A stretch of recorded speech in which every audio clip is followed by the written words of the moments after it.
Good morning. It's July 24th, 2023, and I have updates on two missing cases. Rather, I have to be honest and say I have no updates.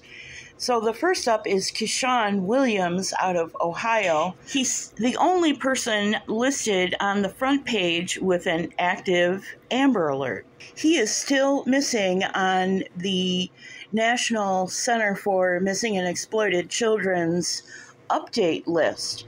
I find this puzzling. We'll talk about that in a minute.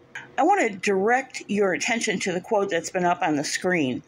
On June 20th, 3 days after he was last seen, Williams' family filed a police report. Look at the first word of the next paragraph. Eventually, investigators launched an Amber Alert. Either this is a very unfortunate piece of writing, or there's no sense of urgency. This is a 15-year-old young man, and he's a good student. Comes from a loving family, and it's out of character for him to not be in touch with his mother. He was last in touch with her on June 17th, where he was attending a house party and on his way home. So around 10:30. Since July 4th, I think is the last news update I saw published, there's been nothing. It's been more than a month, and nothing has been said one way or another. You would think that the police would just issue a press release and say, I'm sorry to the public. We have nothing further to say about this case other than please keep searching and keep us informed. And here's our tip line, which in this case happens to be Cleveland Police in Cuyahoga County, Ohio. And their number is 216-623-5418. If you have any information on the whereabouts of this young man, please call Cleveland Police. Next up are Tamara and Iris Perez, sisters, 15 and 13, missing since June 28th, 2023, out of Roscommon County, Michigan. If you know the whereabouts of these girls, please contact Roscommon Police at 989-275-5101. This is essentially the same situation, although Tamara and Iris do not have a listing and have never had a listing in the National Center for Missing and Exploited Children's database. No Amber Alert was ever issued for these two girls. However, you can see by the quote on screen that there was one little piece of information that's been released in the last 20-some days, and that is that the Federal Bureau of Investigation has taken over the case of Tamara and Iris Perez.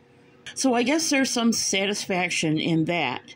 But for myself, I find these cases, 3 missing teenagers, one young man, 15 years old, who was last spotted at a house party and has not been heard from since, and 2 teenage girls, Tamara, 15, and Iris, 13, got into a car, seen by their neighbors, and nothing after that.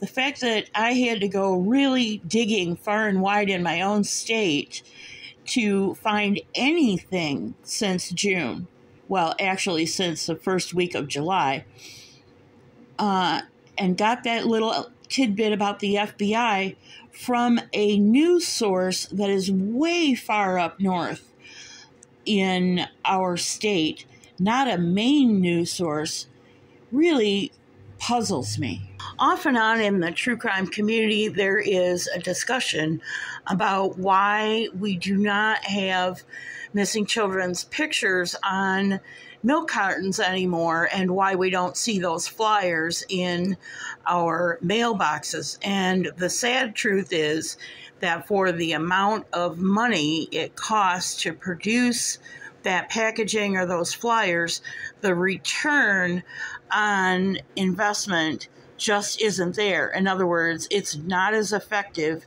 as they once thought it could be. You've seen some things flashing on the screen during this little editorial commentary, and I'm going to try and improve my serve.